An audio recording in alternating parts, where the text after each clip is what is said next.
Hello friends, welcome to science magnet. दोस्तों कैसे हैं आप लोग सभी? आई होप सभी बहुत अच्छे हैं, शानदार हैं, जानदार हैं। दोस्तों रेलवे में ग्रुप डी 2025 की भर्तियों के लिए आप लोगों के लिए एक फ्री बैच लॉन्च किया गया है, विराट बैच, बिल्कुल फ्री, और जिसमें साइंस की क्लास आज आपकी शुरू होने जा रही है। आज के सेशन में आप लोगों को मैं बता दूंगा कि साइंस में हम लोग किस प्रकार पढ़ने वाले हैं, क्या क्या चीजें हम लोगों को पढ़नी है, जिससे हम लोग साइंस में 25 में से 25 लेकर आए। और दोस्तोस्तों 25 में से 25 लाना बहुत आसान है अगर आप लोग एक सही तरीके से आप लोग पढ़ाई करें, कोई बड़ा इशू नहीं है। जो साइंस अगर किसी को डर लगता भी है तो मतलब साइंस अगर किसी का वीक सब्जेक्ट भी तो है, वो आपका सबसे स्ट्रॉन्ग सब्जेक्ट हो जाएगा अगर आप लोगों ने मेरे साथ में मेहनत कर ली। आप लोग दोस्तों सिलेक्शन की टेंशन भूल जाइए, यहां पर आप लोगों को बेस्ट चीजें मिलेगी, बस आप लोगों को साथ में मेहनत करनी है और दोस्तों सफलता की सीढ़ियों तक आप लोग बहुत आसानी से आप लोग चढ़ेंगे।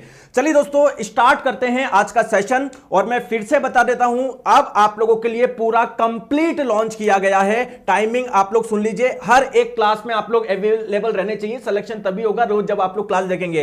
रीजनिंग की सुबह 9 बजे, साइंस की क्लास फिक्स है डेली सुबह 10 बजे, दोस्तों जीके और करंट अफेयर्स की रात्रि 9 बजे, और मैथ्स यानी गणित की रात्रि 10 बजे क्लास होगी। टाइमिंग आप लोगों की चीजें क्लियर है? चलिए दोस्तों स्टार्ट करते हैं आज का सेशन। आज के सेशन में बेसिक में बताने वाला हूं आपको कि साइंस यानी विज्ञान रेलवे में किस प्रकार की पूछता है, हम लोगों को किस प्रकार से पढ़ना है। टारगेट दोस्तों एक ही रहेगा, 25 में से 25, और ये बहुत आसान है। अभी आपको लग रहा होगा कि सर मैं तो बहुत वीक हूं साइंस में। आप लोग देखिएगा जैसे जैसे हम लोग पढ़ते जाएंगे कितनी चीजें आप लोगों को आसान लगेगी, आपके मन में ही कॉन्फिडेंस आ जाएगा कि हां गुरुजी मैं यार 25 में से 25 ला सकता हूं अगर मैंने इस प्रकार से पढ़ लिया।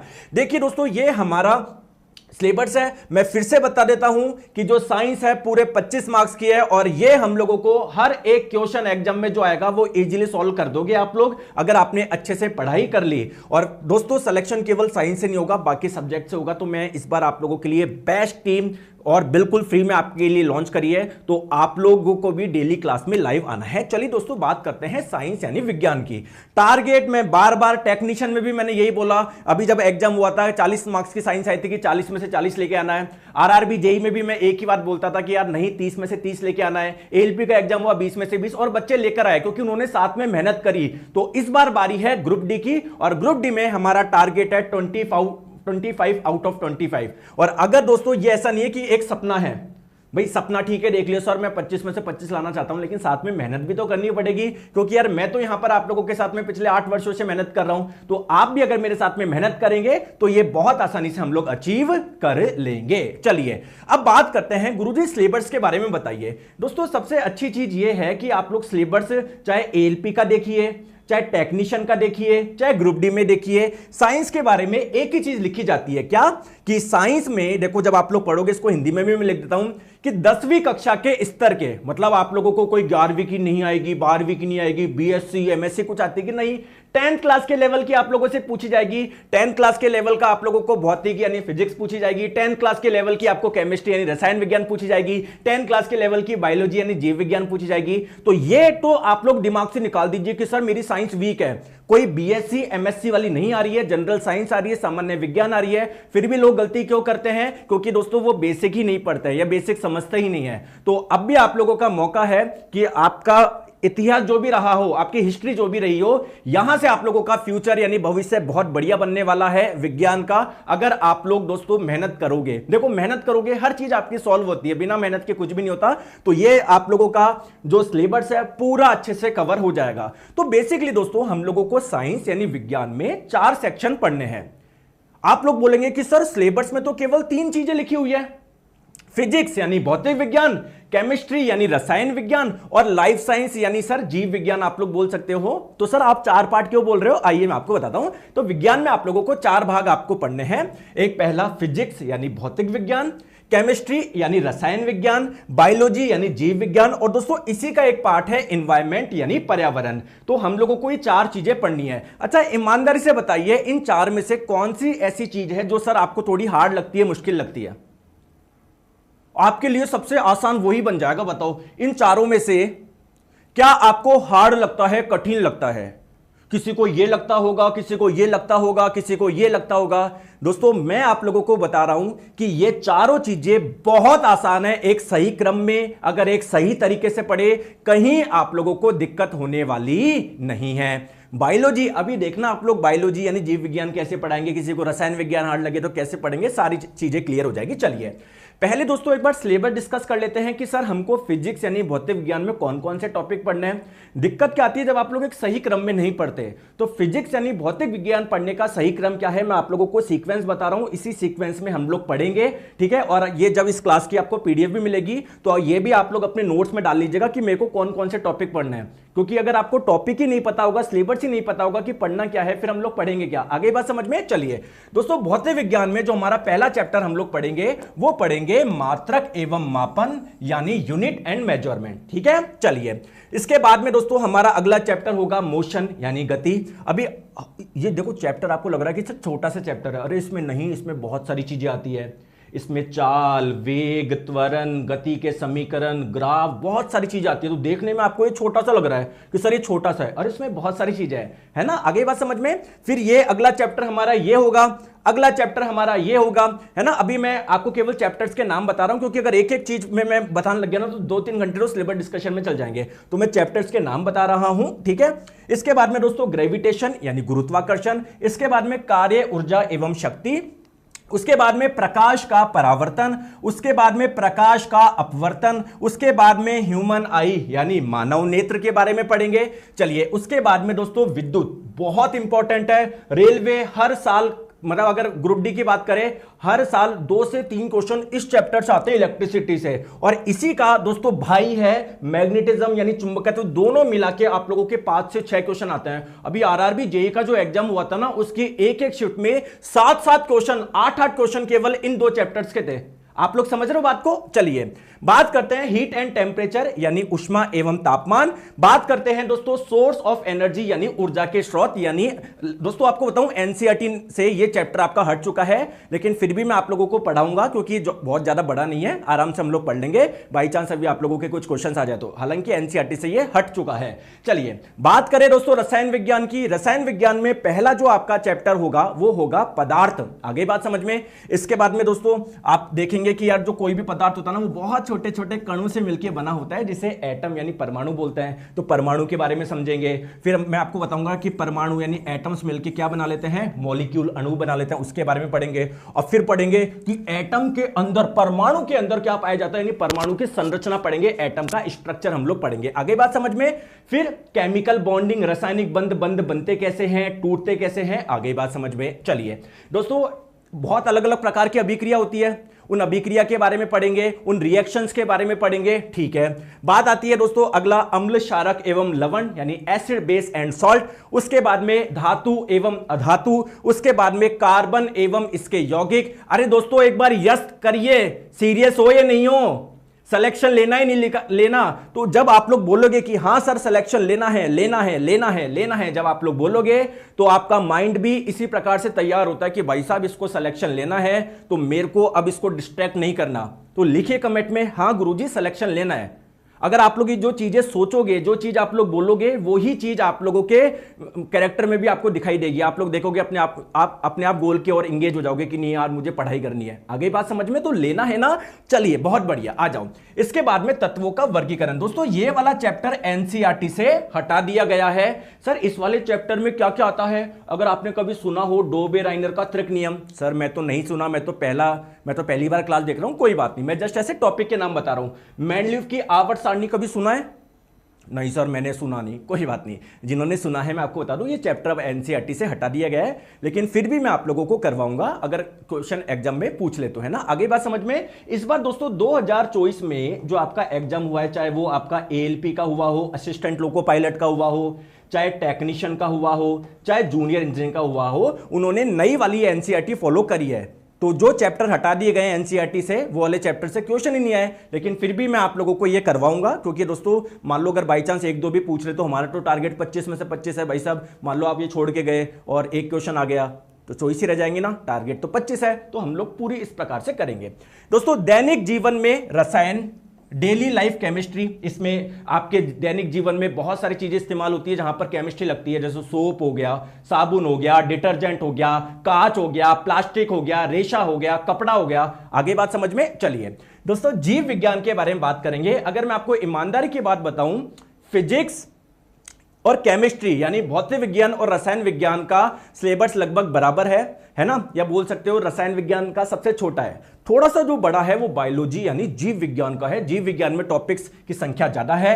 सबसे पहले हम लोग पढ़ेंगे पाचन तंत्र, ठीक है, आगे बात समझ में। उसके बाद में पढ़ेंगे कंकाल तंत्र, उसके बाद में पढ़ेंगे उत्सर्जन तंत्र, है ना। ये सारे मैं आपको टॉपिक के नाम बता देता हूं कि टॉपिक कौन कौन से, पहले तो ये समझना आप लोगों के लिए इंपॉर्टेंट है।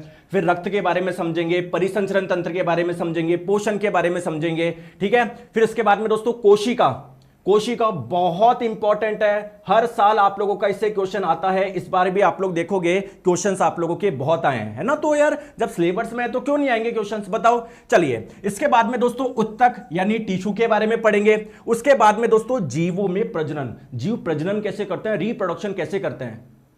दोस्तों रिप्रोडक्शन नहीं, प्रजनन हर जीव करता है। जैसे आप बोलते हो नहीं सर ह्यूमंस ही करते हैं, मानव ही करते हैं, मानव ही बच्चे पैदा करते हैं, ऐसा नहीं है, प्लांट्स भी करते हैं। अगर प्लांट्स यानी पादप प्रजनन नहीं करते तो क्या नए प्लांट बन पाते, क्या नहीं बन पाते ना। तो अगर नए प्लांट बन रहे हैं इसका मतलब प्लांट्स भी प्रजनन करते हैं। इसके बाद में दोस्तों हम लोग पढ़ेंगे जेनेटिक्स यानी आनुवंशिकी। इसके बाद में पढ़ेंगे दोस्तों बॉटनी यानी वनस्पति विज्ञान, सबके बारे में पढ़ेंगे। प्लांट में तना क्या होता है, जड़ क्या होता है, पत्ती क्या होती है, प्लांट में कौन कौन सी चीजें होती है, प्लांट में कौन कौन से केमिकल बनते हैं, किस केमिकल का क्या कार्य होता है। आगे बात समझ में, ठीक है। इसके बाद में दोस्तों पढ़ेंगे हम लोग डिजीज यानी रोग के बारे में, क्लियर। इसके बारे में पढ़ेंगे जीवों का वर्गीकरण। दोस्तों ये वाला चैप्टर भी एनसीईआरटी से हटा दिया गया है, फिर भी मैं आप लोगों को करवा दूंगा, आप लोग निश्चिंत रहिए। सर ये क्या है चैप्टर, इस पृथ्वी पे बहुत प्रकार के जीव है, जैसे आप एक जीव हो, चींटी एक जीव है, प्लांट एक जीव है, तो पता नहीं कितने प्रकार के जीव है। तो उनका वर्गीकरण करेंगे कि जो जीव एक प्रकार के उसको एक जगह रखेंगे, जो एक प्रकार के उनका एक जगह रखेंगे। क्लियर है क्या। एक बच्चा बोल रहा है सर पहले 99 शिफ्ट का सॉल्यूशन कर, ठीक है बंद कर दो क्लास, ये क्लास बंद कर दूं। तो आपके साइंस के लिए तो आया हूं मैं। एक बच्चा बोल रहा नहीं सर 99 शिफ्ट, बस एक ही कमेंट कर रहा है कि सर 2022 में 99 शिफ्ट में एग्जाम हुआ था, तो बस उसको सॉल्व करा दूं, वही चाहिए आपसे, या आपको चाहिए नहीं सर हमें तो पूरी साइंस चाहिए, पूरी विज्ञान अच्छे से कराओ। मैं इधर विज्ञान की बात कर रहा हूं, एक बच्चा इस पर अटका हुआ 99 तो सब करवाएंगे। आप सुनो तो सही पहले, आप सिलेबस तो देखो कौन कौन से चैप्टर है, ठीक है। आ जाओ, चलिए। तो फिर हम लोग पर्यावरण का मतलब हमारे चारों ओर जो भी है, चाहे वो कोई वायु हो, चाहे मिट्टी हो, कुछ भी हो, उन सब के बारे में। वायु में क्या क्या होता है, वायु में कुछ प्रदूषण तो नहीं होता, प्रदूषण का कारण क्या है, सब हम लोग बात करेंगे। चलिए दोस्तों, पोषक स्तर, ये टॉपिक के नाम में बता रहा हूं। इसके बाद में दोस्तों ये वाला जो टॉपिक है, इससे भाई साहब रेलवे में पता नहीं 2024 में रेलवे को क्या हो गया, इससे इतना प्यार हो गया कि भर भर के क्वेश्चन पूछे हैं। किसी ने दिया इस बार 2024 में, क्या इस बार किसी ने दिया है क्या 2024 में एग्जाम रेलवे का। तो कितने क्वेश्चन आप लोगों से पूछे गए कि बताइए कौन सा बायोडिग्रेडेबल यानी जैव निम्नीकरणीय पदार्थ है, 4 ऑप्शन दे दिए। कभी शिफ्ट में पूछ लिया बताइए बायोडिग्रेडेबल यानी जैव निम्नीकरणीय के बारे में कौन सा कथन सही नहीं है। बहुत क्वेश्चन पूछे गए हैं। आ जाइए, चलिए नेक्स्ट बात करते हैं पर्यावरण संबंधित समस्या। हमारे पर्यावरण में बहुत सारी समस्या है, ध्वनि प्रदूषण, वायु प्रदूषण, जल प्रदूषण, है ना। हमारी जो ओजोन लेयर है उसमें छेद हो रहे हैं। तो सर सब समस्याओं के बारे में समझेंगे, उनके कारण के बारे में समझेंगे, उनके निवारण के बारे में समझेंगे, उनकी पॉलिसी के बारे में समझेंगे कि यार सरकार ने क्या क्या पॉलिसी बनाई है, क्या क्या नीतियां बनाई है, जिससे हम लोग पर्यावरण में जो प्रदूषण है उसको कम किया जाए। आ गई बात समझ में। चलिए, और दोस्तों वेस्ट मैनेजमेंट यानी अपशिष्ट प्रबंधन। हम डेली दिनचर्या में कई वेस्ट प्रोड्यूस होते हैं, बोलो होते हैं क्या। जैसे मान लीजिए आप मार्केट से कुछ लेकर आए, मान लीजिए आप बिस्किट का पैकेट लेकर आए, तो बिस्किट एक प्लास्टिक की पन्नी में आया होगा ना, तो उस प्लास्टिक की पन्नी अब आपके लिए वेस्ट है। तो उस वेस्ट को आप लोगों को कहां पर डालना है, या वेस्ट जब आपके घर से आप कचरे की गाड़ी में डालते हो तो वो वेस्ट जाता कहां पर है, उसके साथ में क्या क्या होता है। क्योंकि वेस्ट को कहीं पर पटक नहीं सकते हम लोग कि जाके कहीं पर पटक दिया, खुली जगह पर पटक दिया, है ना। उसका प्रॉपरली मैनेजमेंट यानी प्रॉपरली प्रबंधन करना पड़ेगा। तो गुरुजी क्वेश्चन ये आता है कि चलो सर आपने टॉपिक्स बता दिए, सब बता दिए सर, आप मतलब मेजर हम लोगों को ये 4 चीजें पढ़नी है सर, इसमें सबसे पहले मैं क्या शुरू करूं, कैसे पढ़ाऊंगा वो एक अलग बात है, अभी इस पे डिस्कस करेंगे। लेकिन आप पहले मुझे बताइए इन चारों में से हम लोग पहले क्या शुरू करें। दोस्तों कुछ लड़ेंगे सर भौतिक विज्ञान करो, कुछ बोलेंगे रसायन विज्ञान करो, कुछ बोलेंगे सर ये कराओ, कुछ बोलेंगे ये कराओ, बहुत लड़ाई होने वाली है यहां पर। लेकिन आप मुझे बताइए, मान लो पहले अगर हमने ये स्टार्ट कर दिया तो ऐसा तो है नहीं, ये नहीं होगा, ये नहीं होगा, या पहले हमने अगर ये स्टार्ट कर लिया तो ऐसा भी नहीं है, ये नहीं होगा। तो एक से दिक्कत की बात ये है कि केवल एक ही से स्टार्ट कर सकते हैं हम लोग पहले, फिर उसके बाद में दूसरा करेंगे, उसके बाद में तीसरा, उसके बाद में चौथा। जैसे अभी इंडियन टीम अनाउंस हुई है ना चैंपियंस ट्रॉफी के लिए, कितने सदस्य चुन सकते थे? केवल 15 सदस्य है। जैसे ही टीम आती है ना उसके नीचे कमेंट आ जाता है जस्टिस फॉर दिस प्लेयर, इस प्लेयर को क्यों नहीं लिया, उसको क्यों नहीं लिया। मतलब 15 सदस्य की जो टीम होती है ना उसके नीचे मैं कमेंट पढ़ता हूं ना, उसमें 25-30 प्लेयर का और होता है, बताओ इसको क्यों नहीं लिया, इसको क्यों नहीं लिया। हम सब अपने सेंसेस भूल जाते हैं कि भाई साहब 15 जनों को ही सेलेक्ट करना है। तो सिमिलरली यहां पर भी हम सेंसेस भूल जाते हैं अपने, अरे यार गुरुजी आपके पास में एक ही ऑप्शन है, एक ही स्टार्ट कर पाओगे, आगे बात समझ में। तो पहले हम लोग जो शुरू करने जा रहे हैं वो है क्या है, कुछ हिंट मिला क्या? कमेंट करके बताओ, कमेंट करके बताओ कुछ हिंट मिला क्या? अरे कमेंट करके बताओ कुछ हिंट मिला क्या? जी गुरुजी मेरे को हिंट मिल गया, और वो हिंट है पहले हम लोग पढ़ेंगे बायोलॉजी यानी जीव विज्ञान। अब दोस्तों जीव विज्ञान को पढ़ने के भी 2 तरीके हैं, या पूरी साइंस को पढ़ने के 2 तरीके हैं। मैं आपसे पूछूंगा, आप जो तरीका बोलोगे मैं वो तरीका आप लोगों को पढ़ाऊंगा, लेकिन गारंटी मेरी है 25 में से 25, साथ में मेहनत आप लोगों को करनी होगी। चलिए दोस्तों तो बात करते हैं। आपको मैं कई बार बता चुका हूं सिलेक्शन लेना बहुत आसान है, केवल 4 चीजें करनी है। गुरुजी कौन सी 4 चीजें? सिलेबस कंप्लीट करना है। अगर आप लोग सिलेबस ही कंप्लीट नहीं करोगे, मान लो आप बोलो सर मैंने भौतिक विज्ञान तो पूरी पढ़ ली, रसायन विज्ञान पढ़ ली, मैं जीव विज्ञान नहीं करके गया, तो भाई साहब नहीं होने वाला सिलेक्शन। या सर मैंने चारों कर लिए लेकिन सर 2-3 टॉपिक उसमें छोड़ दिए, 2-3 उसमें छोड़ दिए, 2-3 उसमें छोड़ दिए, नहीं होने वाला सिलेक्शन। सफलता के लिए, सिलेक्शन के लिए एक चीज चाहिए, सिलेबस कंप्लीट होना चाहिए। तो क्या करते हो, पहले दिन तो आपको जोश रहता है, अरे गुरुजी मैं लूंगा क्लास, 4 दिन बाद में गायब हो जाओगे। कुछ सेलेक्टेड बच्चे, जैसे मान लो अगर 10,000 बच्चे अगर देख रहे हैं ना, तो उसमें से 4-5-4-6,000 बच्चे बचेंगे आखिरी तक, और वही लास्ट में सिलेक्शन लेने वाले हैं। आप सोचो नहीं मैं एक दिन आके, भाई मोटिवेशन केवल 2 दिन का है। आपको अगर अपनी सफलता तक पहुंचना है, आपके मंजिल तक पहुंचना है, तो आप लोगों को अनुशासित रहना पड़ेगा, डिसिप्लिन रोज रहना पड़ेगा कि हाँ क्लास में आऊंगा, क्लास में आओगे तभी जाके चीजें समझ में आएगी। ठीक है, चलिए दूसरी महत्वपूर्ण बात, जैसे जैसे सिलेबस होता जाए उसको रिवीजन भी करते रहो, क्योंकि हमारे भूलने की प्रवृत्ति होती है, तो हम लोगों को रिवीजन करना है। साथ में सर प्रीवियस ईयर क्वेश्चंस, विगत वर्ष में रेलवे ने क्या पूछा है, मान लो हमने कोई टॉपिक पढ़ लिया और विगत वर्ष के क्वेश्चन ही नहीं बन रहे, इसका मतलब कि यार रेलवे अलग प्रकार का पूछता है, हम अलग प्रकार का पढ़ रहे हैं, है ना। तो हम लोगों को बिल्कुल रेलवे के ओरिएंटेड पढ़ना है, साथ में हम लोगों को क्वेश्चंस भी करने हैं, जिससे कॉन्फिडेंस आए कि यार रेलवे में पूछे गए सारे क्वेश्चन मेरे से बन रहे हैं। और जब भी पूरा हो जाएगा, लास्ट में जब आपका एग्जाम पास में होगा, तब लगाना मॉक टेस्ट, है ना, मॉक टेस्ट, जिससे आप लोगों को याद रहे कि यार मैं क्या गलत कर रहा हूं, या क्वेश्चन में ज्यादा समय तो नहीं लगा रहा। वो लास्ट का पार्ट है ये। अभी आपका पहली जो सफलता की सीढ़ी है वो यही है, सिलेबस आप लोगों का कंप्लीट हो। बोलो एग्री कर रहे हो? और फिर रिवीजन आप लोग साथ में करते रहेंगे। चलिए, तो एक चीज मैं आपको फिर से बता रहा हूं, अपने लिख लीजिए, जहां पर भी आप लोग पढ़ाई करते हो उसके सामने एक छोटी सी लाइन लिख लीजिए, अंग्रेजी में है, चाहे इसको अंग्रेजी में लिखो चाहे हिंदी में लिखो, लिख लो, success is not by chance but by choice. बहुत जनों को लगता है कि यार अगर कोई व्यक्ति सफल हो गया, अरे यार ये तो पढ़ता ही नहीं था यार, ये कैसे सेलेक्ट हो गया। भैया ऐसे नहीं है, वो आप देख रहे हो पढ़ता नहीं है, वो कितनी मेहनत करी है उसने, किस प्रकार से तैयारी करी है, वो सिर्फ वही व्यक्ति जानता है। तो अगर आप लोग सफल होना चाहते हो तो ये बाय चांस मिल ही नहीं सकती, कभी जीवन में नहीं मिल सकती। आपको बाय चांस मौके मिल सकते हैं लेकिन बाय चांस सफलता नहीं मिल सकती। कभी मान लीजिए आपको कहीं पर जगह मिल गई, इंडियन क्रिकेट टीम में मौका मिल गया, लेकिन दोस्तों आपको परफॉर्मेंस तो आपको करना पड़ेगा ना, तभी तो आप लोगों को आगे के लिए और मतलब परमानेंट किया जाएगा। तो ये चीज आप लोग ध्यान रखो। आपकी चॉइस है क्या, लिखो कमेंट करके कि हां सर ये मेरी चॉइस है, किसी के बहकावे में, या सर 2 दिन का मेरा जोश नहीं है कि मुझे रेलवे में नौकरी लिखनी है, लेनी है। तो अगर ये आपकी चॉइस है कि हां सर मुझे लेना है, सर मुझे एक नौकरी की आवश्यकता है और मुझे रेलवे में ही करना है, अगर ये आपकी चॉइस है तो बहुत हाई चांसेस है आपके सिलेक्शन के। अगर आप सोच रहे हो यार फॉर्म भर दूंगा, होगा तो हो जाएगा, तो भाई साहब आज तक कभी जीवन में किसी का ऐसे सिलेक्शन नहीं हुआ कि भाई साहब फॉर्म भर के आया, तैयारी करी नहीं और सिलेक्शन हो गया, ऐसे तुक्के मार के आया। अगर ये आपकी चॉइस है कि नहीं यार मुझे लेना है, तो आपके एक्शंस भी उसी प्रकार होंगे, सारी चीजें आप लोगों की बेटर होगी, सिलेक्शन होगा। तो ये चीज आप लोग लिख लो, अगर आप लोग सफल होना चाहते हो तो आप लोगों की चॉइस होनी चाहिए कि हाँ मुझे सफल होना है, मुझे सफल होना है, सफल होना है, उसके लिए क्या करना चीज आवश्यक है वो आपको करनी पड़ेगी। आप सोच रहे हो नहीं कोई 30 क्वेश्चन की क्लास देख जाऊंगा एग्जाम से पहले, 50 क्वेश्चन की देख जाऊंगा, मैं भी लेके आता हूं, लेकिन उसका फायदा तभी होगा जब आपने पहले पूरा पढ़ रखा है, जिससे आप लोग रिलेट कर पाओगे और हाँ यार ये तो मुझे याद है। आगे बात समझ में? ठीक है, हम कैसे पढ़े, 2 तरीके बता रहा हूं, आप मुझे बताओ कौन सा तरीका अपनाऊं।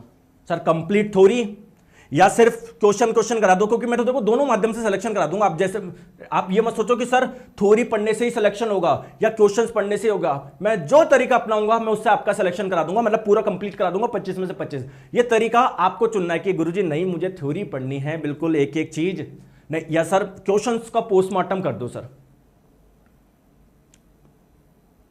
आप जो बोलेंगे, 2 तरीके मैं आपको बता रहा हूं, नंबर 1 एंड नंबर 2। जो तरीका आप बोलेंगे वो करेंगे, लेकिन आप अपना तरीका बता रहे हैं कि सर ये कराओ वो कराओ, क्या मैं अपना तरीका बता दूं? और लेकिन साथ में एक चीज चाहिए दोस्तों, आपको मैं करवा रहा हूं कंप्लीट थ्योरी भी और साथ में दोस्तों क्वेश्चंस भी मैं आपको करवाऊंगा। बताओ मजा आया नहीं आया? Theory science magnet YouTube channel पे मैंने नहीं पढ़ाई है, 3-4 चैप्टर डाले, हालांकि मैंने थ्योरी कई बार पढ़ा चुका हूं यूट्यूब पे जब मैं पुराने किसी चैनल पे था। साइंस मैग्नेट चैनल पे पहली बार ये होने जा रहा है, और ऐसा कंटेंट आप लोग पढ़ोगे ना जीवन में कभी आपने देखा नहीं। लेकिन दोस्तों मेरे को भी एक चीज की आवश्यकता होती है, मोटिवेशन की। आप तो गुरुजी यहां पर आके बोल रहे हो सर मोटिवेशन दे दो, सर मोटिवेशन दे दो, सर मेरे से पढ़ाई नहीं हो रही। मतलब टीचर जो है ना बेचारा, वो क्लास में डांटना भी उसको कि भाई पढ़ लो, समझाना भी है अरे पढ़ लो, बाद में चिल्लाना भी है अरे रिवीजन कर लो। टीचर ये भी चिल्लाता है क्लास में आओ। मतलब टीचर बच्चे का पूरा ध्यान रखता है, लेकिन बच्चा टीचर का ध्यान नहीं रखता। यार सर हमारे साथ मेहनत कर रहे तो यार हम भी ज्यादा से ज्यादा संख्या में लाइव आए, जिससे सर की एनर्जी बनी रहे, सर मोटिवेट रहे, लेकिन ऐसा नहीं होता। तो यार मैं आप लोगों को बेस्ट चीज दे रहा हूं, दोनों चीज करवाऊंगा। ग्रुप डी आपका बहुत इजीली क्वालिफाई हो जाएगा अगर आपने डेली क्लास अटेंड कर ली। लेकिन मेरी एक शर्त है, क्लास में अगर बच्चे अच्छे लाइव रहेंगे तो आपकी कंप्लीट थ्योरी क्लास कंटिन्यू रहेगी, वरना देख लेना आप भाई मेरे को भी तो आपसे कुछ चाहिए, या आप ही आके और गुरुजी ये कर दो सर, ये कर दो सर, ये कर दो। यार मैं भी तो आपसे कुछ मांग सकता हूं, और आपसे मैं कुछ भी नहीं मांग रहा, आपसे एक चीज मांग रहा हूं, यार मेहनत करो, डेली लाइव क्लास में आओ। कुछ बहुत ज्यादा मांग लिया क्या आप लोगों को? दोस्तों रीजनिंग की क्लास लगा दी, विकास सर शानदार, मतलब रीजनिंग की टेंशन आपको खत्म है। पढ़ना आपको पड़ेगा, डेली क्लास में आना है। 10 बजे मैंने आपको साइंस की लगा दी, भाई पढ़ना आपको पड़ेगा। सर मैं 4 घंटे लगातार नहीं बैठ सकता, इसीलिए दोस्तों मैंने बीच का गैप रखा है, और फिर रात्रि 9 बजे आप लोगों की जीके की क्लास होगी, रात को 10 बजे मैथ्स की। दोस्तों एक बार आप 10 बजे मैथ्स की क्लास में आ जाना, एक बार आओगे 10 बजे और 9 बजे। दोस्तों मैथ्स का जो डर है ना जिंदगी के लिए निकल जाएगा, मैं आपको बता रहा हूं, मैं फिर बता रहा हूं। मैथ्स में जो कच्चे विद्यार्थी है या बहुत पके हुए हैं, आप आ जाना 10 बजे। मैथ्स का बच्चों को 2 ही चीज में लगता है सर, साइंस और मैथ, साइंस और मैथ, साइंस और मैथ्स, पता नहीं क्या, मतलब चारों सब्जेक्ट है लेकिन 2 सब्जेक्ट पता नहीं क्या ही रहता है उनको। तो आपका ये जीवन भर के लिए निकल जाएगा। विज्ञान का तो मैंने आज आपने निकाल दिया, और कल से क्लास जब शुरू होगी तब आप देख लोगे सेम 10 बजे आप लोगों की मैथ्स की। और मुझे सीरियस स्टूडेंट चाहिए, आपके लिए पूरी टीम लॉन्च करिए, आपके सिलेक्शन के लिए करिए। कोई मजाक नहीं है कि भाई क्लास कर दी फिर हटा दी, कर दी हटा दी, नहीं, आप लोगों को डेली क्लास आना है। ये आप ही की चॉइस है कि हाँ सर मुझे सिलेक्शन लेना है। आगे बात समझ में? ठीक है, तो मैं आप लोगों को दोनों चीजें आप लोगों को करवाऊंगा। तो बायोलॉजी यानी जीव विज्ञान से हम लोग शुरू करेंगे। क्या इस सब्जेक्ट के बारे में मैं 2-3 चीजें बता दूं? क्या इस सब्जेक्ट में कौन कौन से टॉपिक है वो मैं आपको बता चुका हूं, लेकिन क्या मैं 2-3 चीजें बता दूं क्या कि जो बायोलॉजी यानी जीव विज्ञान हम पढ़ने वाले हैं सब्जेक्ट में होता क्या है? सर इसमें सर पत्थर के बारे में पढ़ते हैं, या सर 2 व्यक्ति की दोस्ती आगे चलेगी या नहीं चलेगी इसके बारे में पढ़ते हैं? किस बायोलॉजी यानी जीव विज्ञान में पढ़ते क्या है? सर थोड़ा सा बता दो, फिर हम आप थोड़ा सा और आगे बताना आ जाओ। देखिए दोस्तों होता क्या है, मेरी बात को ध्यान से समझिए। एक्चुअली में जो बायोलॉजी ये जो वर्ड है, जीव विज्ञान जो वर्ड है, 2 शब्दों से मिलकर बना हुआ है, एक बायोस और एक लोगोस। ये दोनों शब्द मिलकर ये आपका पूरा वर्ड बनता है बायोलॉजी। देखो बायोस का मतलब होता है क्या? लिविंग या लाइफ, हिंदी में बोल सकते हो जीवन या जीव। लोगोस का मतलब होता है स्टडी करना, अध्ययन करना। तो कुल मिला के बायोलॉजी में हम लोग क्या करेंगे, जीव का अध्ययन करेंगे। जितने भी लिविंग्स होते हैं ना उसकी स्टडी करेंगे। अब क्या आप लिविंग हो क्या आप जीव हो क्या, बोलो। क्या चिड़िया एक जीव है क्या, एक ऑर्गेनिज्म है क्या, एक लिविंग है क्या? यानी चिड़िया के बारे में पढ़ना पड़ेगा।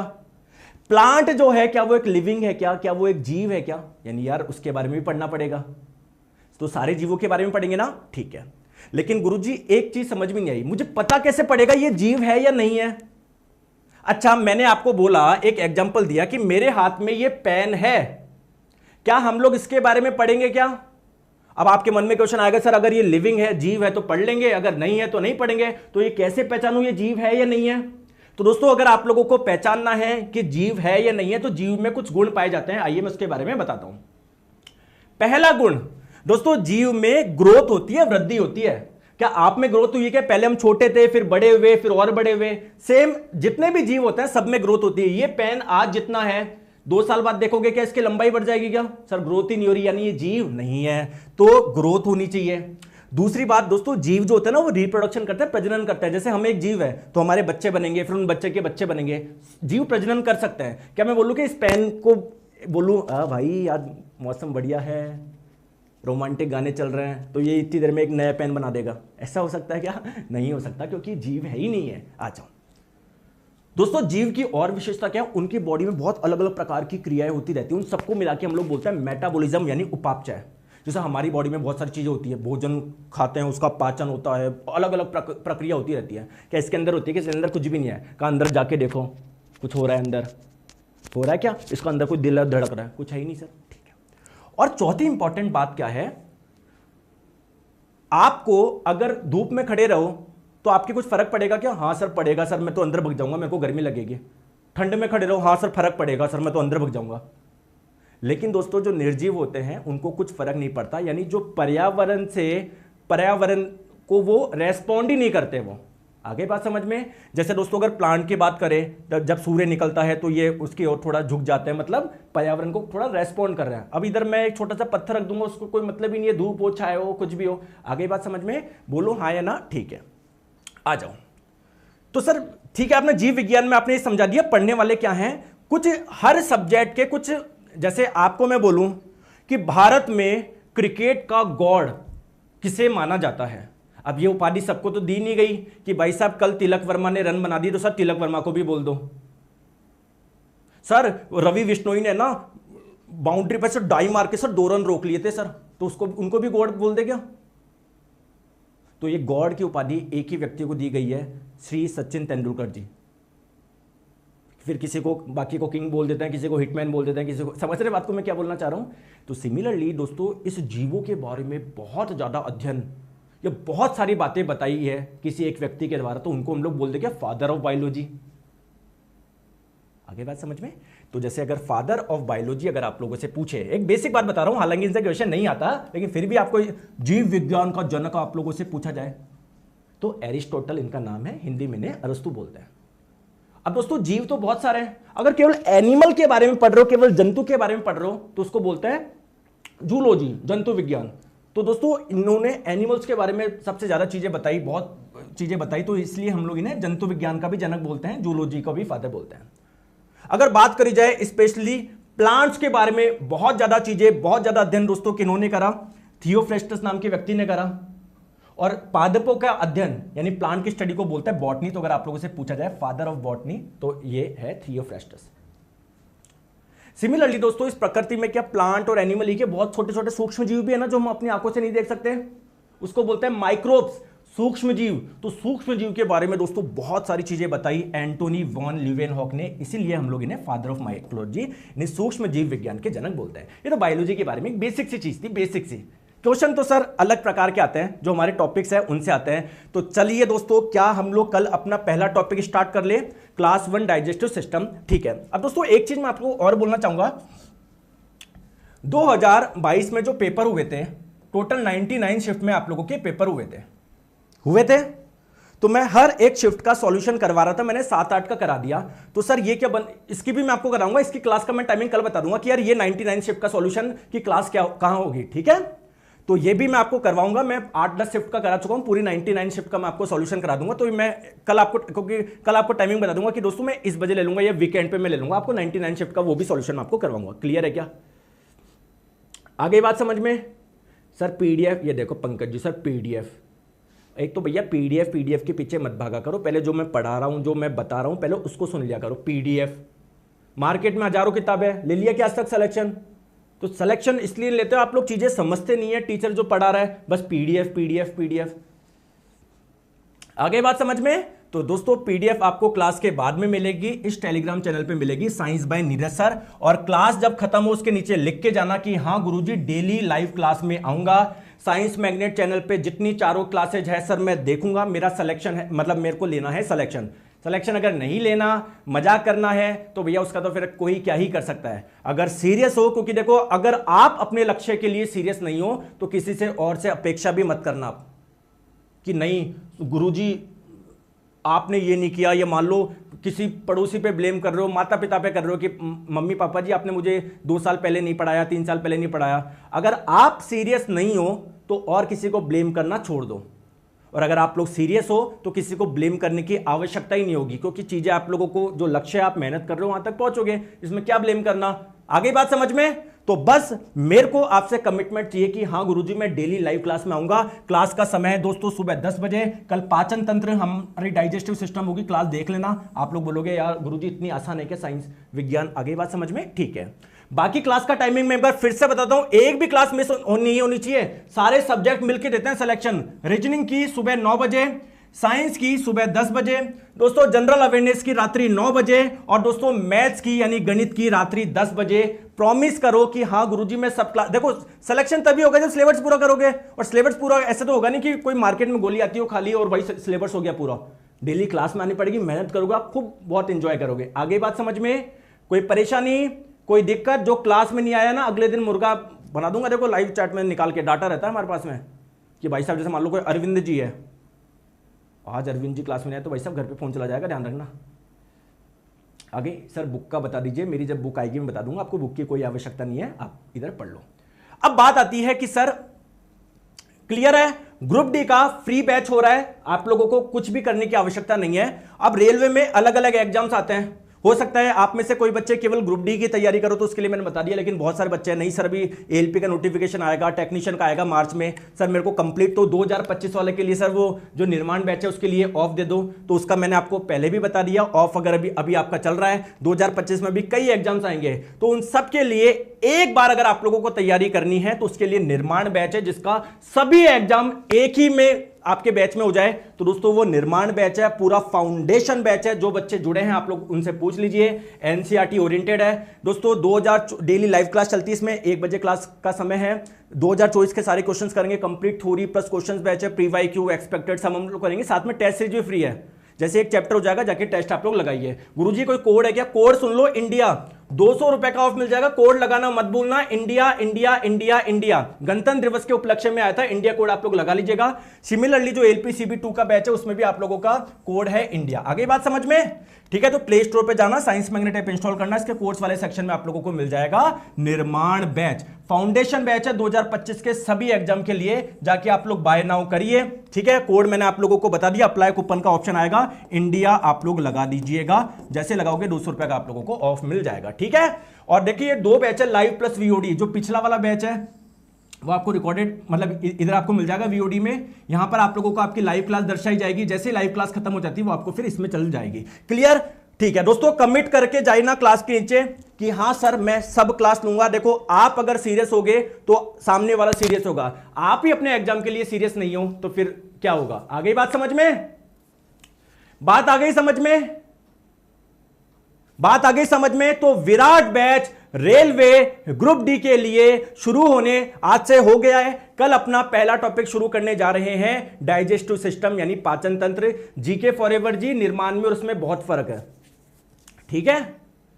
चलिए, तो ये ग्रुप डी 2025 के लिए आपका फ्री बैच लॉन्च हो चुका है। मैं अगर डेली लाइव क्लास में अटेंडेंस चाहिए, ठीक है, अगर आप लोग सीरियस हो गए तभी आप लोग सिलेक्शन लोगे। और सोचा अरे नहीं सर मैं तो ऐसे फॉर्म भर दूंगा, ये ऐसे नहीं होता सिलेक्शन। डेली क्लास लेनी पड़ती है, चीजें समझ में आएगी आपको, खुद मजा आ जाएगा आपको। ठीक है, चलिए कमेंट करके जाना क्लास के नीचे। Thank you so much.